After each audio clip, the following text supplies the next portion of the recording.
Hello, BDR community, and thank you for tuning in tonight. We're doing another live broadcast. Gosh, I feel like we've just done one a couple weeks ago. Yeah, it was great. I just saw you. Yes, but we're here tonight presenting you the Steens Mountain and Alvord Desert BDR-X.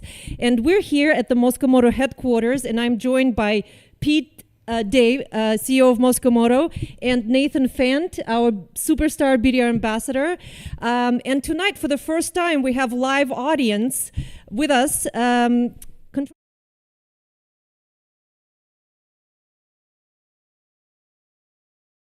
So, audience, let's do a show of hands. Obviously, we know most of you have ridden the Alvord Desert. Who has ridden in the Steens Mountain? Planned for you, and you will be able to ride it starting about June.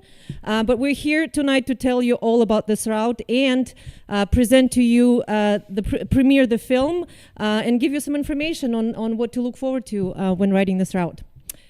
While we're waiting for everyone to tune in, we have some specials going on. Usually our broadcasts have a fundraising component to them, but tonight we're giving things away.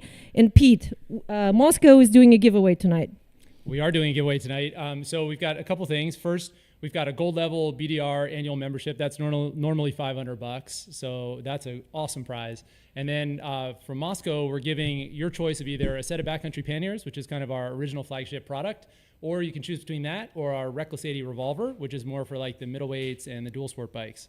So if you want to enter this, go to ridebdr.com/Mosko. That's where you can enter. We're going to close the drawing as soon as we start the film. So that's going to be in about 15 minutes. And then we're going to draw the winner live right when the film ends. So go ahead and enter, and good luck. And then BDR is doing a special from now until Friday, 5 p.m. So in the next 48 hours, you can shop at the BDR store for 15% off. Robert from the office sent me with some products here. Obviously, at the BDR store, you can get all the maps that you want. I have the Oregon BDR and Washington BDR here. We've got some great neck gaiters. This is the 12 routes of the BDR. This one is actually a special Oregon BDR route. Don't try to navigate with that. We've got some emails from people trying to navigate with this neck gaiter. Don't do that.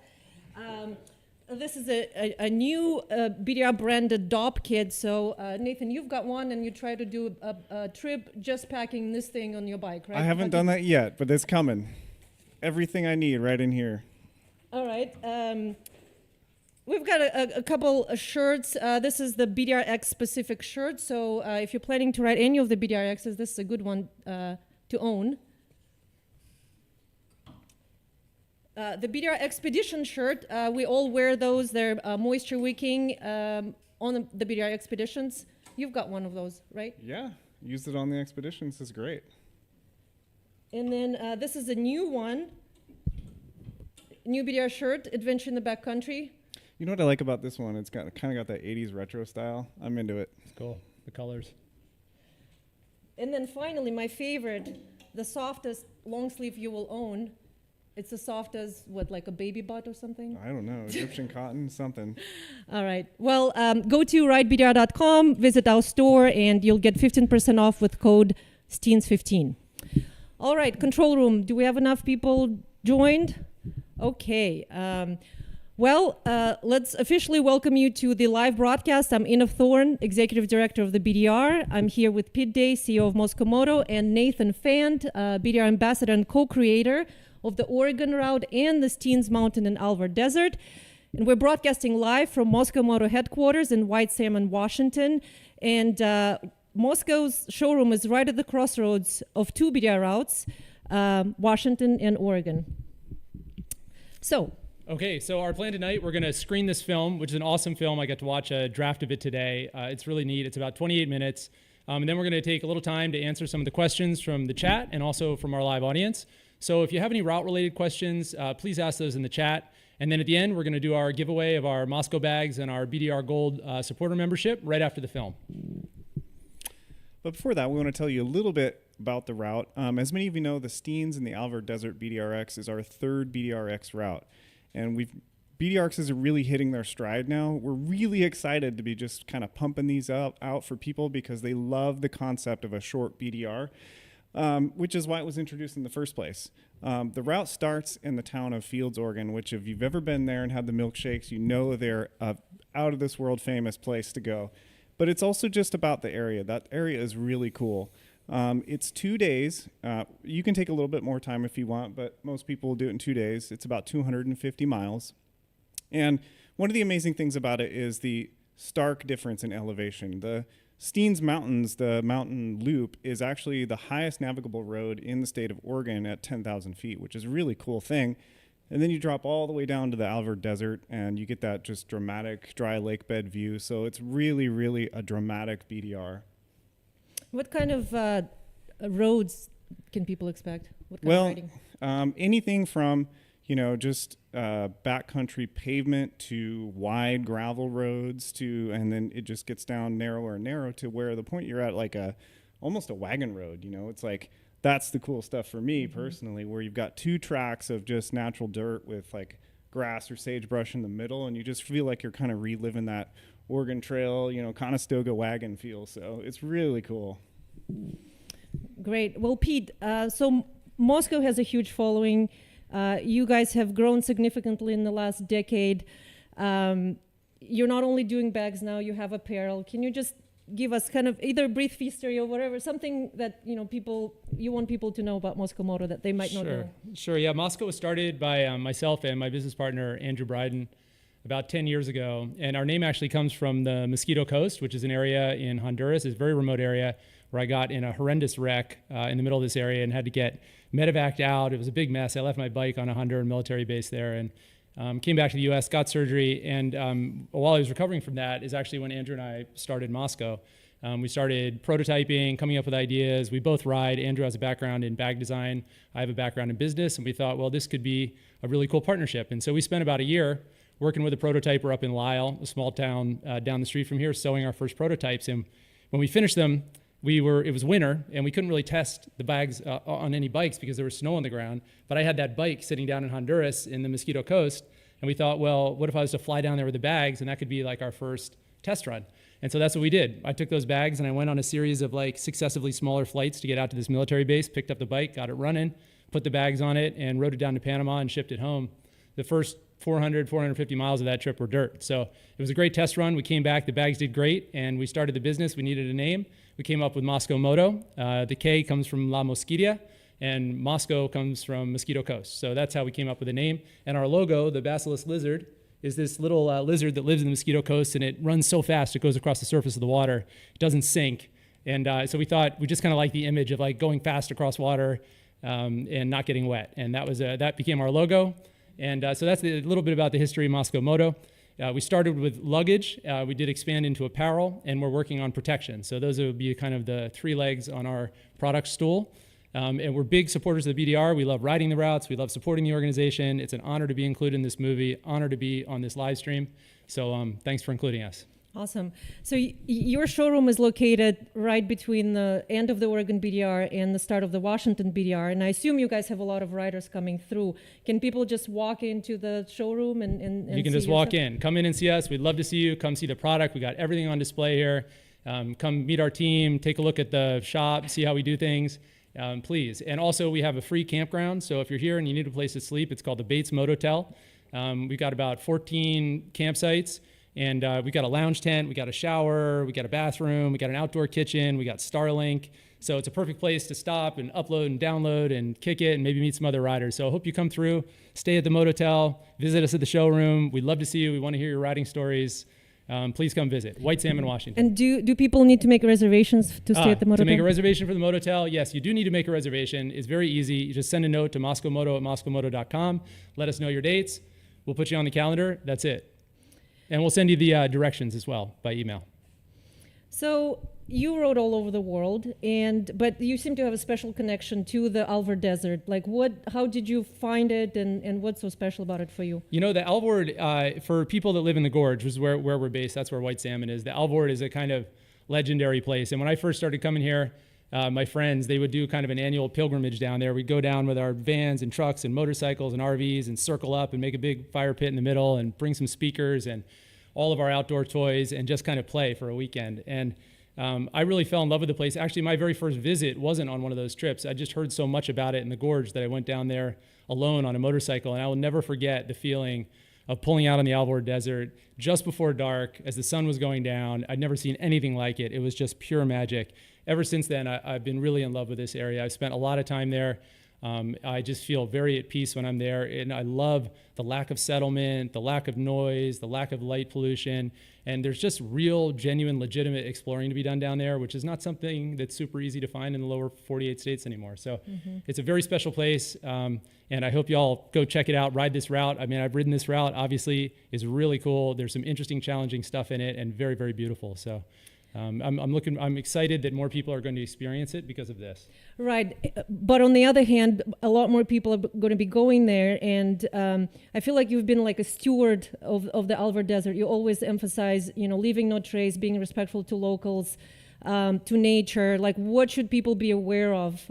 Like, what are the rules for having access to that place? It's BLM land, so of course the BLM has rules.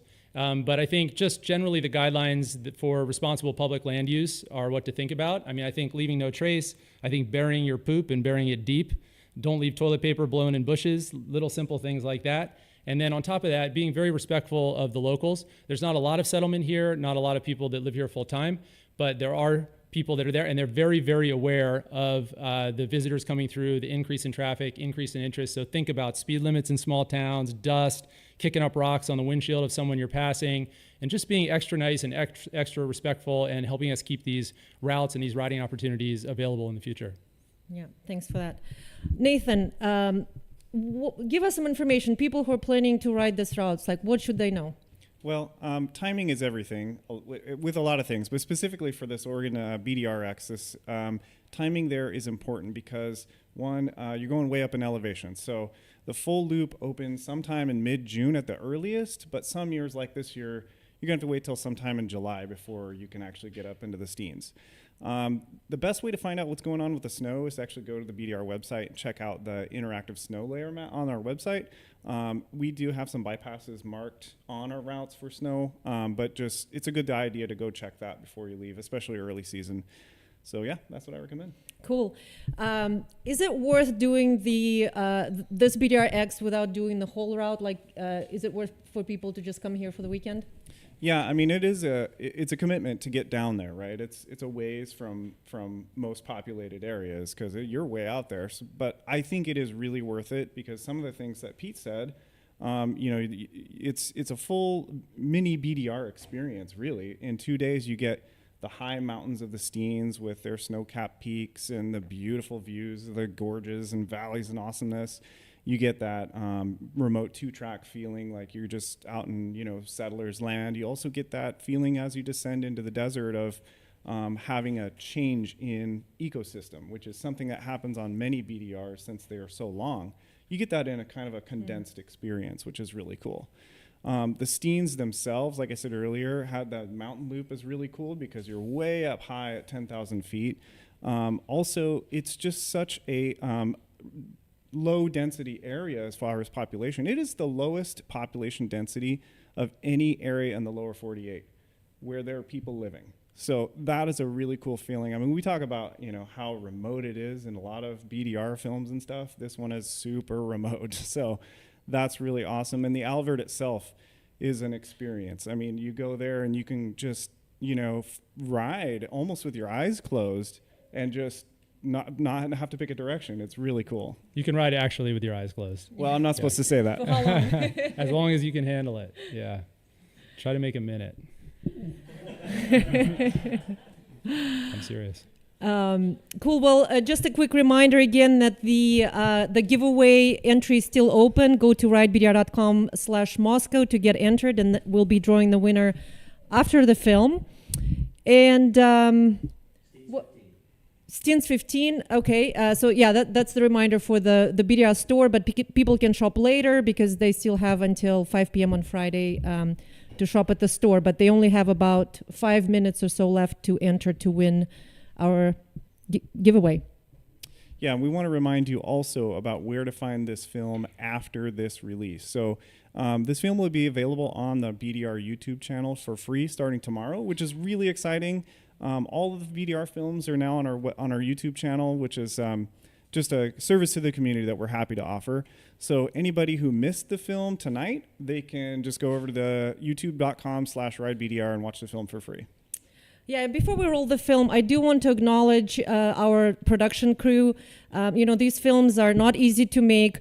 In fact, Pete, I know you do a lot of videos, and you were on this trip. How did it change your perspective? It totally changed my perspective. It was amazing to watch this crew work, man. That is no joke. You guys are up early, working late all day, stopping, filming, reshooting, rerunning things.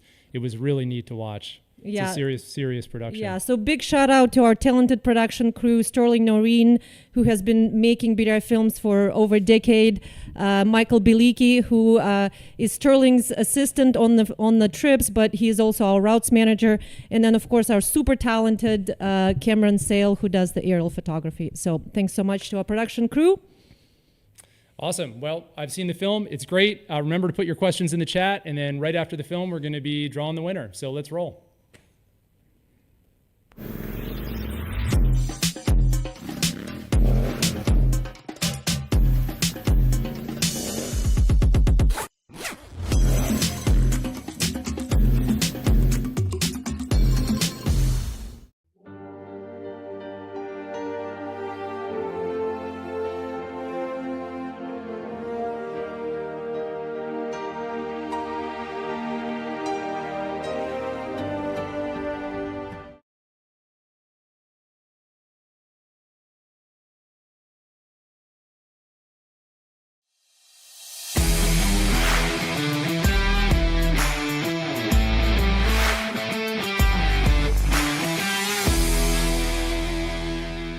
The Steens Mountain and Alvord Desert BDR-X is a 246-mile loop near Section 1 of the Oregon BDR.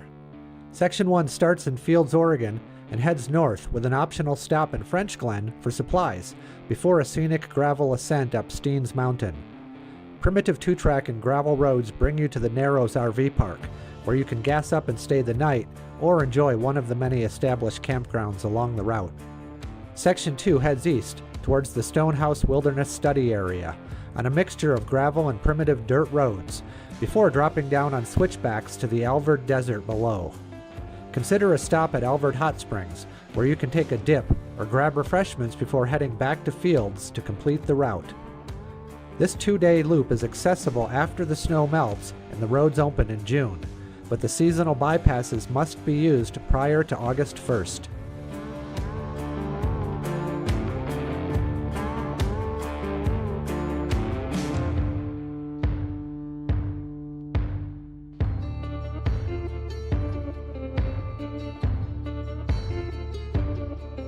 So Field Station serves as a great starting point, home base even. It's a great place to stay. They've got gas, they've got lodging, they've got food, they've got friendly people that are knowledgeable about the area. There isn't a lot of resources down here. There's very small towns, and the small lodges and motels that are along the way are probably going to be pretty booked in advance.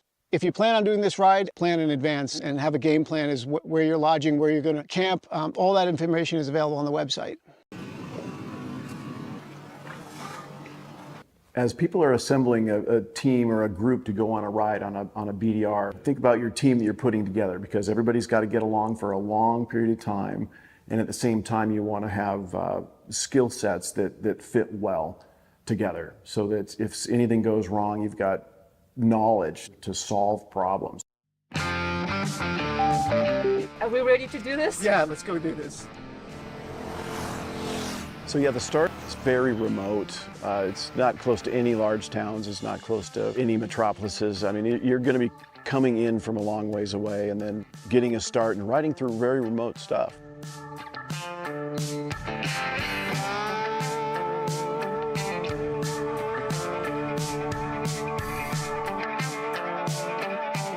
Well, we're in French Glen. If you need supplies and gas, I think I would recommend coming here, but more than importantly, the historic buildings and the hotel are a really cool place to come visit. I was told that this building, the general store, actually was moved maybe 100 years ago or something when it was built, piece by piece, and brought it here and re-erected it for you guys to come enjoy the coffee and drinks and everything that are inside. So come here, get some refreshments, buy some fuel, maybe think about staying at the Hold Hotel. And man, this is just a cool town to visit, so definitely stop here on your way. Yeah, there's a little hotel behind us and a bathroom if you need it. I do have to say it's mosquito season right now. I've never seen so many mosquitoes in my life, so make sure you bring bug spray with you. I'll second that. I don't ever get bitten by mosquitoes and I'm getting chomped on.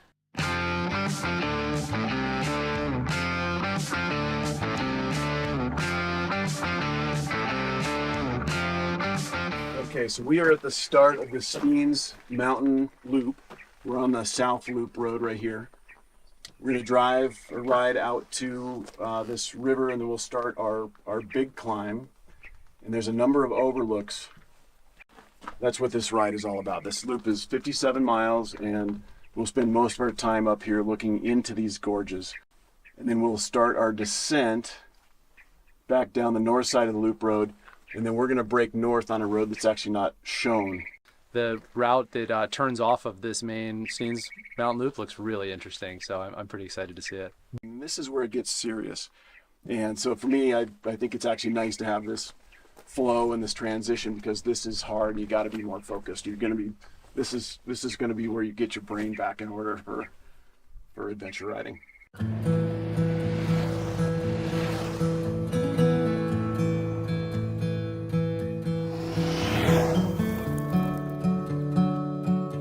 I just love the feeling of a small group of friends with all your stuff packed on the bikes, and you have this like shared objective, and you're all in it together, and you know there's going to be challenges and there's going to be obstacles, and you'll probably have a mechanical and someone's going to have a crash.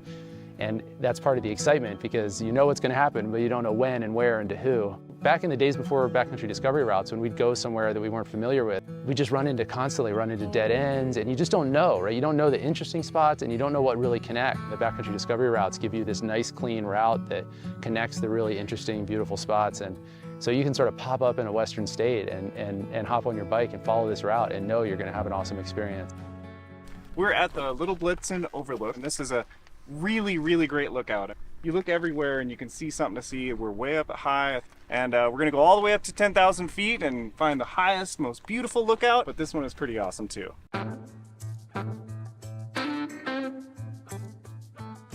I love riding in the Oregon desert because it's a very unique landscape. It's kind of the most northern part of the Great Basin that extends all the way down to Death Valley and to Baja. You know, if you look at a light pollution map of North America, there's this huge dark spot over southeastern Oregon, and we're sort of in the middle of it right now.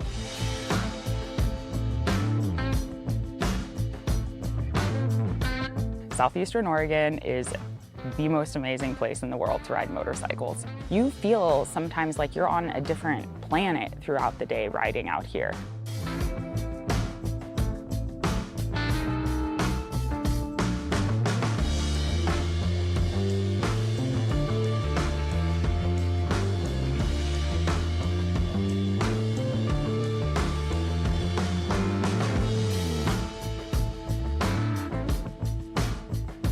One of our favorite places, yeah. The Alvord Desert, and you can see out to the Trout Creek Mountains and I think the Santa Rosas. It's really neat to be up here and you can see the whole landscape, and then you can go down in it and ride it.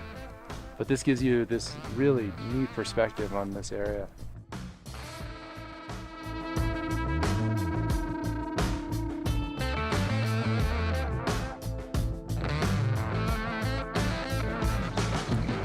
Steens are like 10,000 feet. We're gonna go way up in the elevation and see some amazing gorges and views. And it's one of the youngest mountain ranges in Oregon.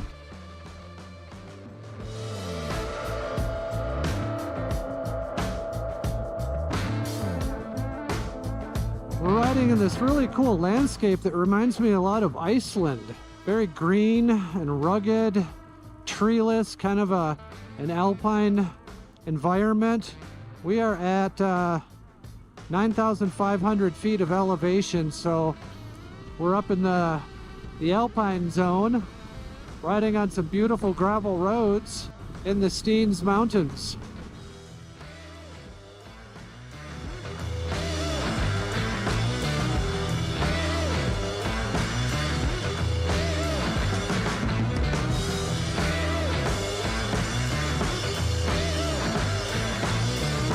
Beautiful road up here.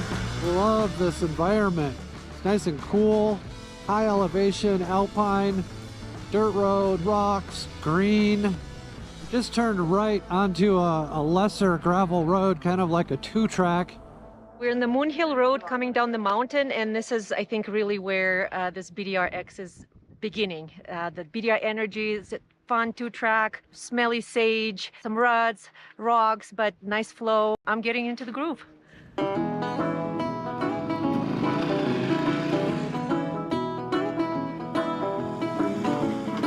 Just enough rocks to keep it interesting, keep you on your toes. Little off camber with some ruts. To get off the graded gravel roads, it's really nice when the track follows the natural contours and hasn't been machined, you know. Despite all the riding we just did, we haven't made it as far as I thought we had. We might be halfway through this. May I check out your makeup? Oh, sure. What would you like to see? You look good with Do I? dust on you. Brown? Is brown my color? Yeah. I've ridden in a lot of places all over the world. This is probably the dustiest route I've ever been on. You have to wind up modulating your speed out on the route because the wind blows in different directions. So you want to kind of keep up with the riders, but then you also don't want to be stuck in the dust. So be mindful of that. That's my safety tip of the day.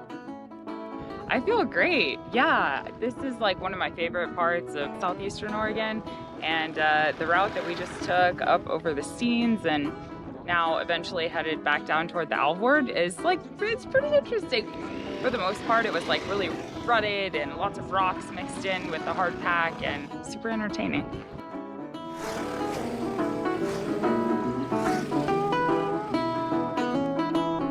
Okay, we're coming into a place called Diamond, and they have the Diamond Hotel here, which I'm told you can stay at. So let's have a look at the Diamond Hotel in Diamond, Oregon. So we're at the Hotel Diamond, which is just off the Oregon BDR-X. If you're looking for a cool historic hotel to stay at, we would highly recommend that you come check this place out. They serve you a great dinner and it's great company, so come on and stay in the Hotel Diamond. So this is the Malheur National Wildlife Refuge off to my right. Wetlands and a lot of birds, things like that.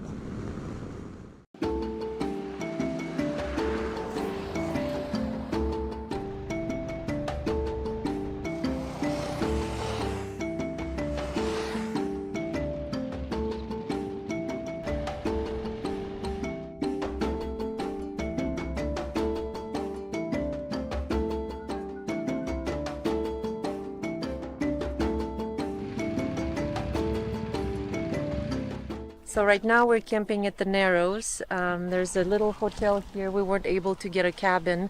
I would say definitely make sure you plan ahead and book your lodging. The hotels only have maybe 5 or 6 rooms, so it's important to book ahead.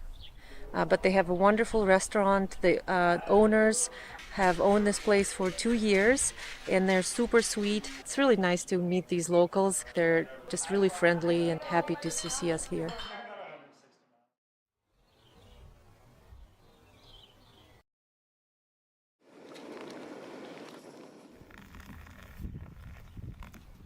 So we started our day in the Narrows. We camped out at a cool little field there and ate some breakfast. They came in early for us to serve us breakfast, which was actually really nice. This is the second day that we're starting on the BDR-X. It's supposed to be a long day, probably 110 miles or so, long day for filming. But yeah, we're ready.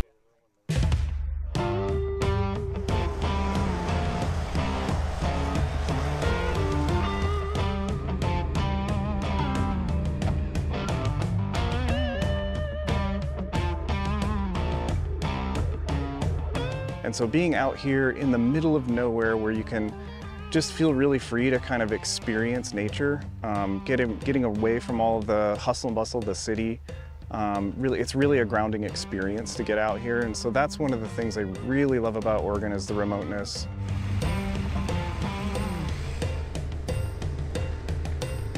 Okay, this is the section of road between the Malheur National Wildlife Visitor Center and going up into the Steens Mountains to the Stone House. And we're only a couple of miles onto the dirt road, heading east towards the Stone Mountain Wilderness. So overall today, I think it's around 120 20 or 30 miles or something like that. Probably will be with our explorations. We're hoping to get into fields by 4 o'clock.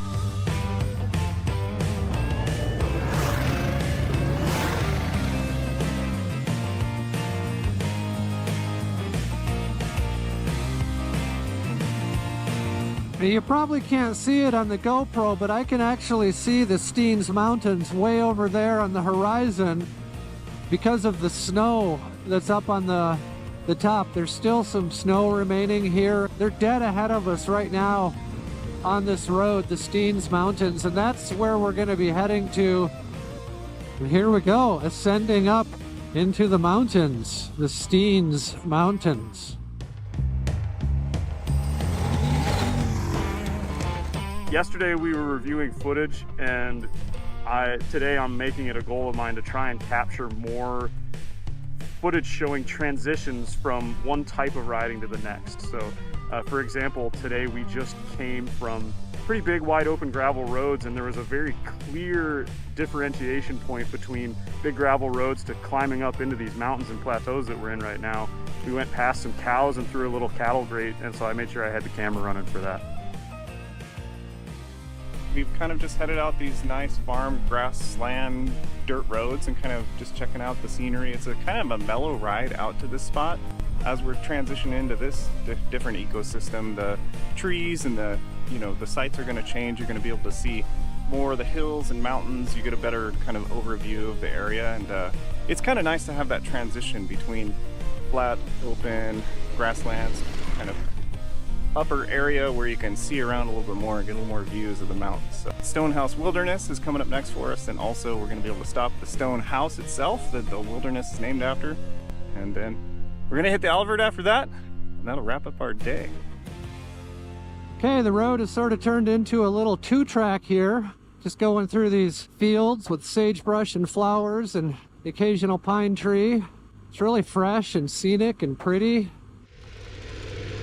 These deep ruts in the road here are a sign that this is not to be ridden when wet. If it starts raining, your best option is to pull over, pull out your tent, and wait, because the roads are impassable ahead of you and impassable behind you. Not worth trying. A little bit of loose rocky climbing, some sand, every now and then a little mud puddle. Can potentially get a little bit of everything in this kind of a track here. You really got to be on your toes and just stay focused on the terrain, because it's a lot of little small micro adjustments. There's no major big challenges or anything, but just lots of little things to pay attention to on the road.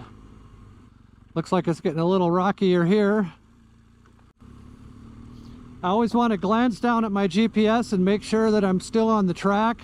You never know where the road might have turned into a lesser road and you miss that turn, and so it's always a good idea to keep an eye on your track. It's a little steeper right here. Ooh, really rocky here. There's a nice little hill climb.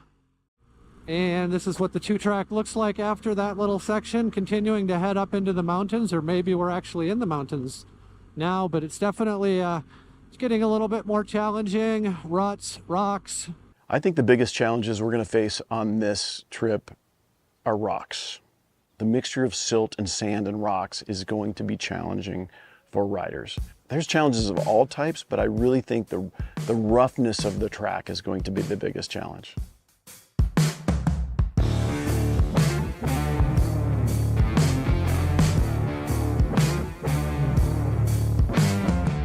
Nathan, this was a fun road. Yeah! I'm glad you liked it, because man, when I was out here, this was super, super fun, and I'm glad that everybody else likes it. Yeah. This is awesome. Yeah, this is like the most texture we've had so far. Well, and it's fun again for a little while. We're gonna see the Stone House, and then we're gonna drop down, and that road down into Alvord, man, it is just awesome. You're gonna love the view.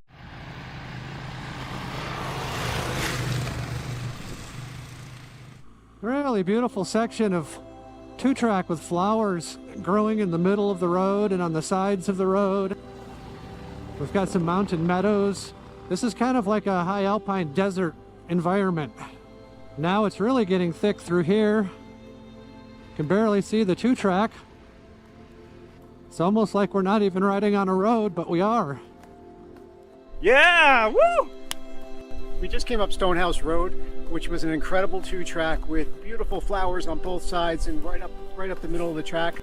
Really sensational. I had tears in my eyes because it was so fun. We're so fortunate to be doing this. Like, it's amazing. You know, it's a really rewarding experience to have like scouted all of this and spent all these years working on the route, to then have your awesome reaction. And I hope you guys at home have that same awesome reaction when you come out here and you experience the beauty and wilderness and awesome motorcycling that's up here in Stonehouse Wilderness. This is such a great section. I'm enjoying this a lot. I love all the different shades of green and then just punctuated with little hits of color from the wildflowers. This is the kind of terrain that could be fun on a 500 or a 450, but I'm on a 1290 and I'm having a blast on it too. It's not too hard for the big bikes, but it'd still be fun on a little bill sport. We just made it up this amazing, rocky, flowy ascent, quite muddy, or once was quite muddy, so lots of ruts. Many things to keep it interesting, and it was so cool being able to see the crew off in the distance ahead because of the little plumes of dust coming up into the air and wildflowers growing everywhere. It's just so lush and beautiful in this portion of the desert. Like, even the sage is a brighter green than it normally is. It's just perfect. Are you collecting flowers? Yeah, I'm making Ina a little bundle for her bike, for her backpack. Sage, I've got some sage and then a couple of wildflowers. It's so fresh.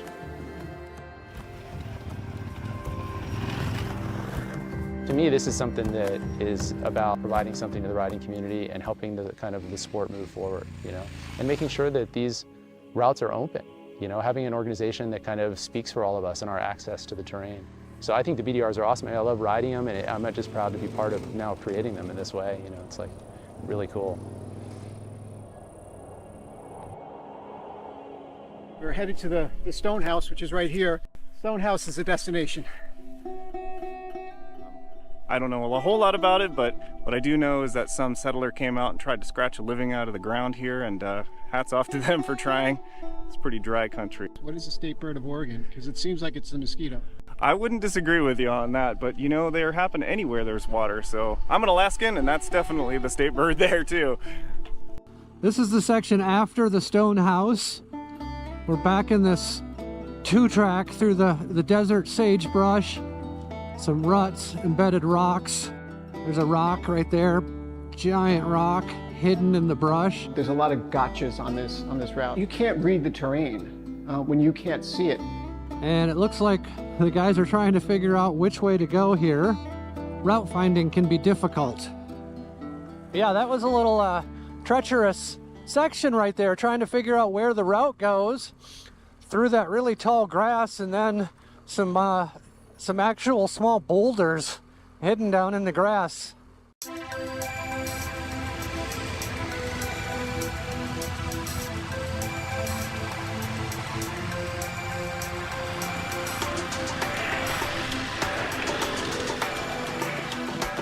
This last section has had a lot of big embedded rocks, really getting bounced all over the place. You really have to be vigilant of wheel placement and rocks in the road, good grip on the handlebars.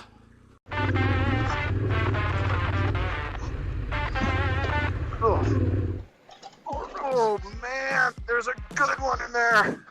Oh, that one hit my skid plate. There's just so few settlements and there's not much population here.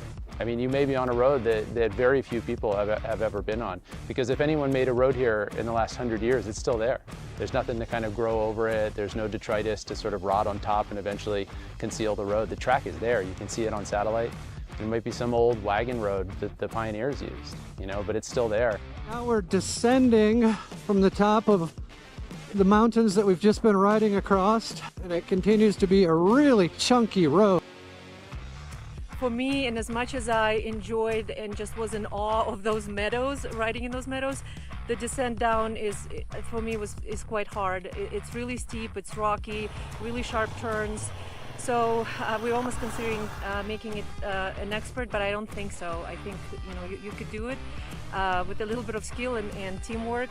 So just you know, be careful, take it slow, just be aware that this kind of expert type stuff is coming. I welcomed the challenging sections where you knew mentally you had to prepare yourself and get ready for a good couple miles of some really rocky, loose terrain. On the way down with that heavy bike, not being able to get my weight back, take your time, breathe, don't death grip on the handlebars if you can, relax, look where you want to go, and easier said than done, but if you can do those things, you'll be a lot better off than I was probably.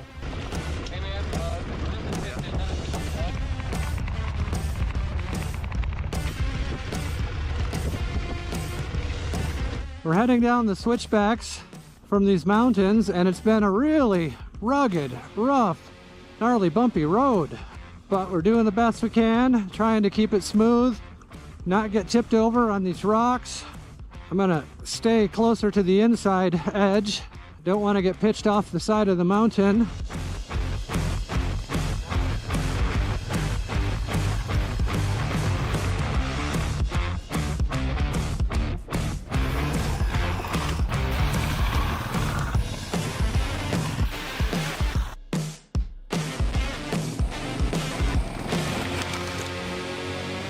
Now we're back in the flatland, heading towards the Alvord Desert and the playa. Well, I'm standing here out in the sun, trying to get some shots of these guys rolling into the hot springs, and the group is stopped by the entrance. Sounds like Ina took a fall and hurt her arm, so I'm gonna ride up and check it out.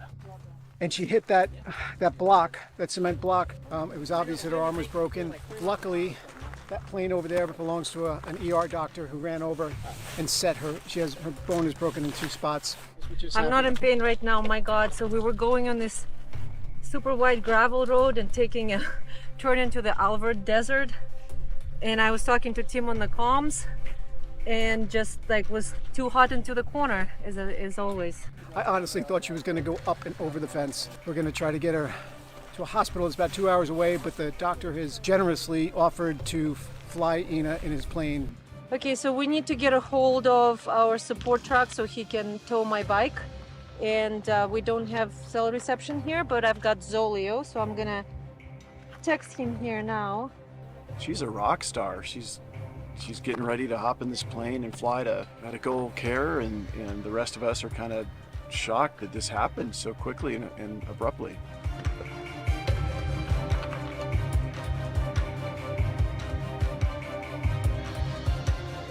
I'm flying out in style.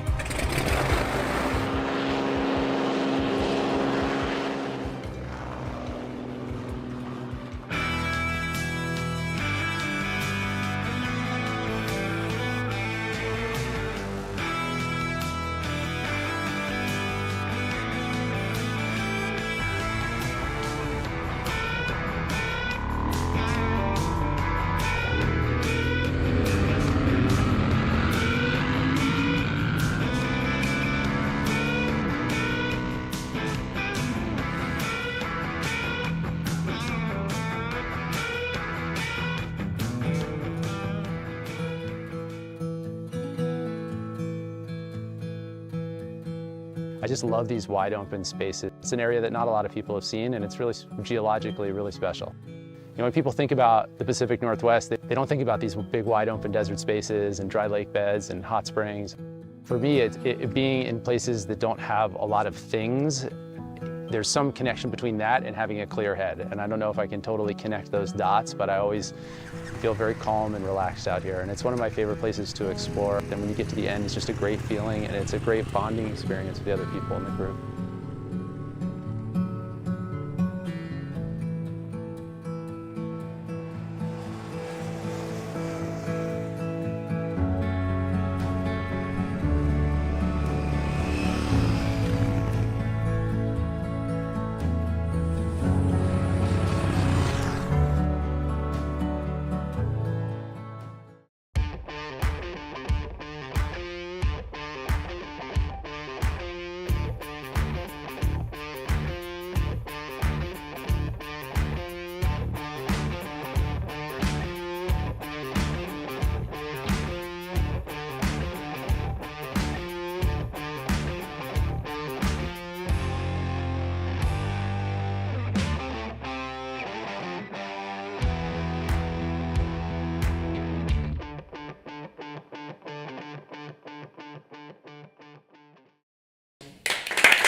we're back in the studio. I'm Ina Thorn. I'm here with Pete Day and Nathan Fant. I hope you enjoyed the film, and now we'll take the time to answer some questions.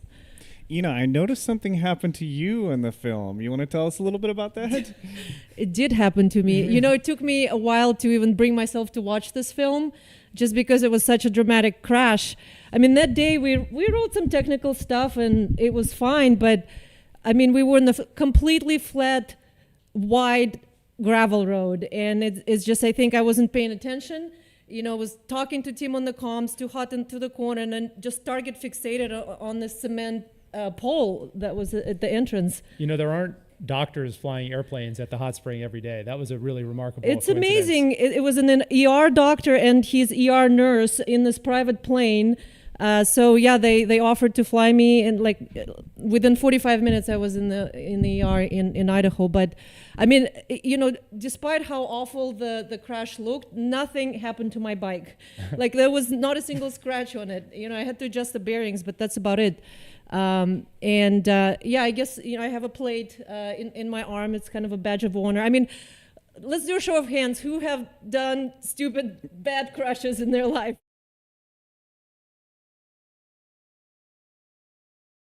Thankfully, it was a super fast recovery, and like six weeks afterwards, we were filming in Black Hills on this bike. So I'm really thankful that it all went down so well. We were all talking about how tough you are. So well, I'd rather not be a topic of that conversation, but yeah. You were one tough lady. Yeah. Okay. Well, enough about that. Let's control room. Do we have any questions from the audience? What time of year was this filmed? This was filmed in, I guess it was mid-July. Yeah. Mid-July. Yeah. Yeah. And all the roads were open. Yes. Mm-hmm. Yeah. And just remember to restate so everybody Okay. can hear on the stream here. Lots of comments on cinematography and drone. Who was running camera and drone on this film? Yeah, so who was running camera and drone? We had two cameras, Sterling Noreen, our filmmaker, and then Michael Bilicki, the second cameraman. And then, of course, our wonderful Cameron Sale from Colorado is doing the aerial photography. By the way, he's looking for new clients. Cam Sale Film Department on Instagram. He's a pleasure to have on the trip, too. He's a fun guy to hang out with. Yeah, he's just the Yeah, sweetest. if you're looking to hire somebody on your 102nd BDR Film Festival contest, you know who to call. Can you get in a little more depth on the bypass and times of year? Okay, so more information on the bypasses, so not to confuse everyone. Right. So to keep it simple, the Moon Hill Road and Stonehouse Wilderness area we found out after the filming is only open after August 1st because there is some private land that you're allowed to go on, but it's really intended to be used after August 1st. So that's why we created those bypasses for folks who want to go see the Steens and the Alvord, but they want to do it before August 1st. Does that make sense? And are there gates or anything posted, or this is kind of what we need to know when we ride it, is not to go on those roads? Yeah, I mean, it's just like any other BDR. If you come across a gate, if it's open, leave it open. If it's closed, make sure you've got a method in your team to close it behind you, because there's so much cattle ranching out in that area. There's one way to make those guys grumpy with us, and that's not respecting those gates. And also respecting the closures. I mean, we've seen some comments on social media lately, people kind of boasting about going around closed gates and feeling happy about it and encouraging others to do that. That is not what we want to do. We will lose access if we continue doing that. Just to be secure on that, if it's a seasonal closure or Forest Service closure, don't go around it. But if it is a gate that can be opened and closed as part of regular. Correct. Yeah. Seasonal closures, if you see the road closed sign, do not go around. But yeah, cattle gates, just leave them as you found them. Great. Mm-hmm. Some folks just curious about hot August sun and hot motorcycles in a dry area like that. If there's anything to be concerned about. Right. So that area. Just repeat the question. Yeah. So the question was concerned about fire from hot motorcycle exhausts. One thing I'll say is that area, it does stay fairly wet up there, especially at years like this because of the amount of snow and rain we've had. But when it is dry, you know, the BLM and Forest Services service will shut down areas. So we really need to be observing those wildfire closures. So that's really important. if you're going through an area and you're not sure whether or not, your motorcycle is going to catch it on fire, it's probably a good idea to find another way through regardless, because we don't want to be the ones who start a wildfire. But just respecting those wildfire closures. And this was for Pete. Someone wants to know if Mosko is making any progress on the tall bag. Pete, is Mosko making any progress on the tall bag? Is that the bag they're referencing? The tall bag. What's the tall bag? Is that our maybe Can we show the tall bag? The Mosko mule. Actually, we have one right here. Somebody pass me that bag. I want one of those. This. Oh my God! I can barely get it up. Can we? That must be the tall bag. So that's our gear hauler. What's the literage on that, Andrew? Like 170. 150 to 175. So it's expandable. It's modular. This.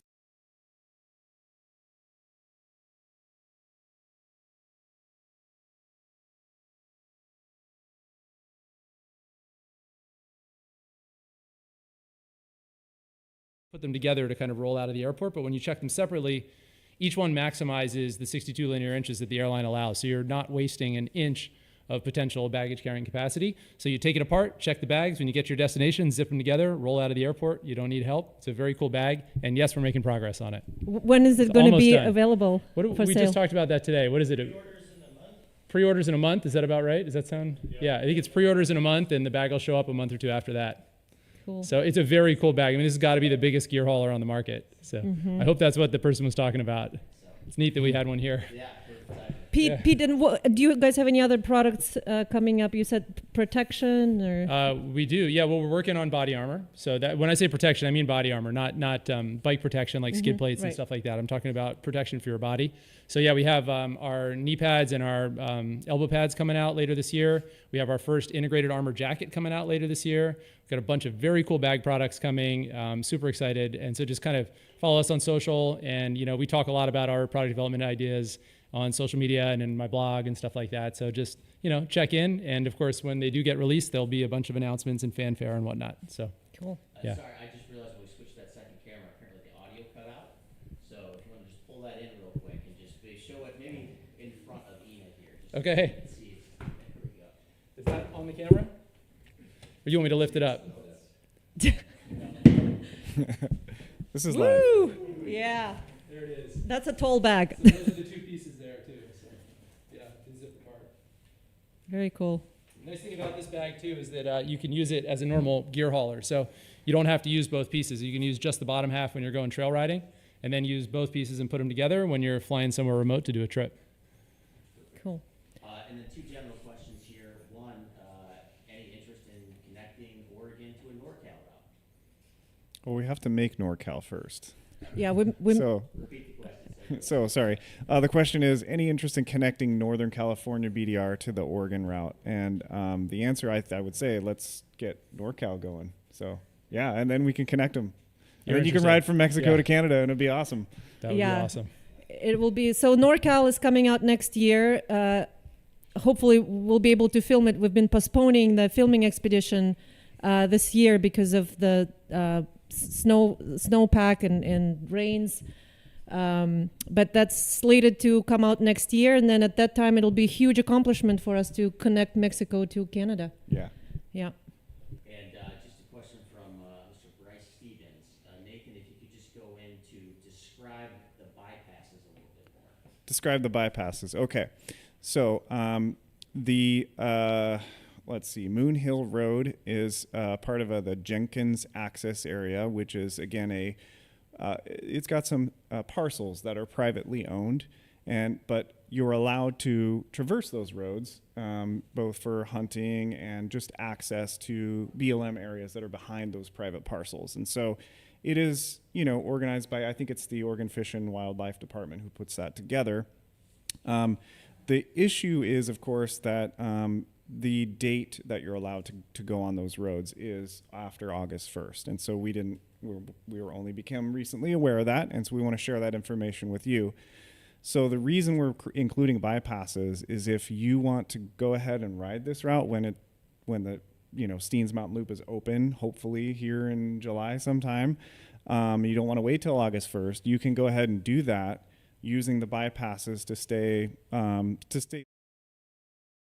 private access area. So also the Stonehouse Wilderness is another area that is closed. That's Otley access area, I believe is what that one's called, and that's the same kind of time frame. So August 1st is when you can ride that area.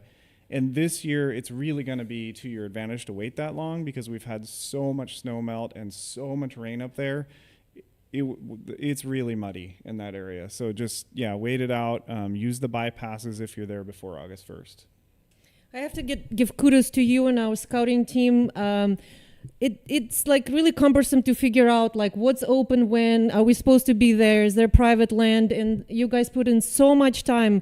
This has been a really complicated route, Oregon and the Steens Mountain, to figure out like when can we be there, when can we enjoy the private land. So thanks for all your work on that. Oh, you're welcome. And it's really one of those things where if we don't do this research and we just let it for the public to go out there and do these things, we want to remain to be able to have access to this. So doing the research ahead of time is really important so we can continue to have access to these areas.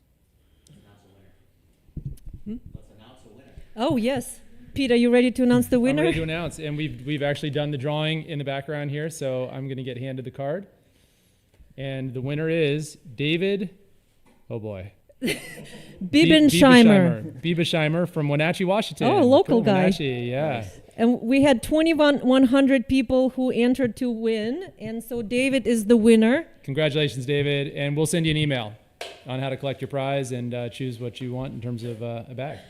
Thanks for everyone who entered the drawing. Okay, so before we close this this broadcast, I want to let you guys know that we actually have our 4th BDR-X route that's going to be released this year, and that is Black Hills, South Dakota BDR-X. We will be releasing it this July at the Rivzilla Get On ADV Fest in Sturgis, South Dakota. We'll be there with the whole crew and BDR booth setup. That ADV Fest on July 20th through 23rd, and then the live broadcast and the live the tracks release and the film premiere will be on Saturday that weekend, Saturday, July 22nd at 8:30 p.m. So please join us either in person at the rally or online on YouTube.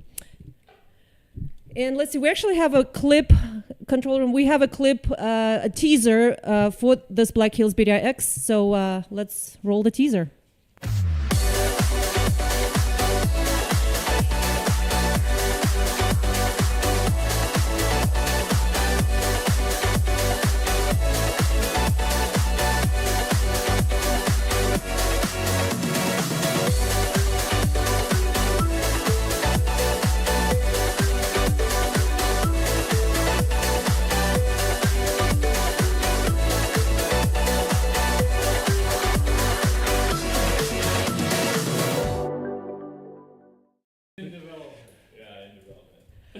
All right, we're back here in the studio. Nathan, okay, quiet audience. Okay, audience questions. Sure, we'll take some. About expanded destinations around all the routes. That's my question. What is the question? Chris? Oh yeah. So the question is, for all the BDR routes in Oregon in particular, there's lots of places to explore. So what does the BDR experience help share with people that want to come here about other places that they might explore off of the BDR? Okay, so the question is, in addition to the routes that we provide to the community, can we do more to offer more riding opportunities in the state where we have the routes, right? Yeah, I mean, I think our answer is, BDRs are only starting point to your adventure. You can go online and research more trails and roads. So, this is just a suggestion and a starting point, and then it's kind of up to you to find your own adventure. I find that a lot actually in the states where I've ridden the BDRs, that when I go there to plan a trip now, it sort of weaves in and then braids away and weaves back in with the BDR. So the BDR, the first time in a new state is like, that's the route. And then the second time, that's the backbone. Mm-hmm. And then I'm using the gazetteers and internet research and online stuff to try to plan my own route, but the BDR becomes the backbone of it. So they're handy in that way too. Oh, more questions? Audience questions. You know, I'll just throw out a quick word of caution for anyone riding this area, especially venturing off of the established routes, and that's barbed wire for cattle control. Sometimes it's unmarked, super hard to see. Keep your eyes peeled. Yeah, take every cattle crossing seriously. If you see 2 fence posts on either side of the track, slow down until you're absolutely 100% certain that there's no barbed wire across the track. Sometimes a barbed wire will be marked with like a rag, or somebody will put some plastic on there, something like that, but sometimes it's not. And if you're going full speed, you're not gonna be able to stop in time. That's a real danger out there. We run into that quite a bit. Yeah, I ran into that last weekend out there, actually. It's very sketchy.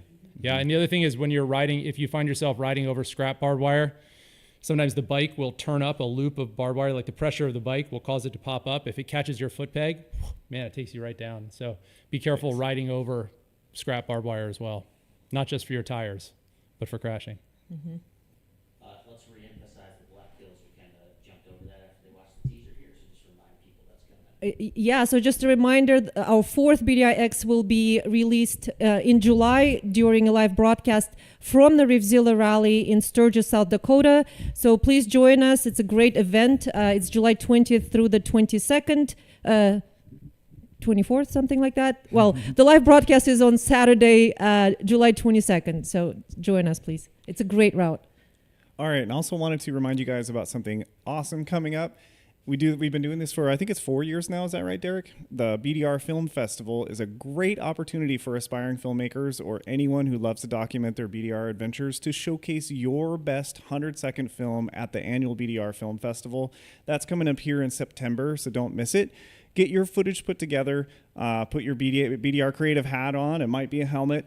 Make a 100-second video and submit it to the film festival this summer. There's going to be a link. There is a link on the website. In 100 seconds, that's nothing. Pete, are you going to enter this year? Yeah, You've been doing a lot of video. That when I was like 100 seconds, that sounds like my kind of video. Yeah. Maybe. Well, please do. We also have featured videos that are 5 minutes. You're welcome to enter that too. Thank you. Okay, a reminder for everyone out there, the route resources for this BDR-X are live now at ridebdr.com/Alvord Desert. There's listing for lodging, restaurants, gas, camping, packing list, FAQs, and of course route updates. Never leave on a BDR trip without checking the route updates page. Very important actually for Oregon and the Steens Mountain. There's a number of updates there, so definitely check that out. Yeah, and we also want to give a big thank you to Mosko Moto and the community. We really enjoyed spending the last hour with you, and thank you so much for tuning in to this part of the program. It was a really fun broadcast, so big thank you to Mosko. Thanks for including us. Yeah, absolutely. Pete, any last-minute words of advice on riding respectfully? I think a lot of it's really intuitive, man. Be nice to the locals, bury your poop, pick up your garbage, pay attention to the closures. Ride. Yeah, Yep. ride, that kind of stuff. I mean, it's, yeah. Okay, the control room just keeps reminding me about the Steens 15 code at the BDR store, so don't forget to go and shop until this Friday. I think this is the closing. I want to put in a little plug for Field Station. We mentioned Field Station in the movie. It's the main kind of store in this area around the Alvord that you'll interact with on this, in addition to the Narrows and French Glen. And it's just a really cool little store. The people there are really kind, and the food is amazing. And they've supported a lot of riders coming through that area for a lot of years. So stop in, say hi, support the local business. They're our friends. What's that?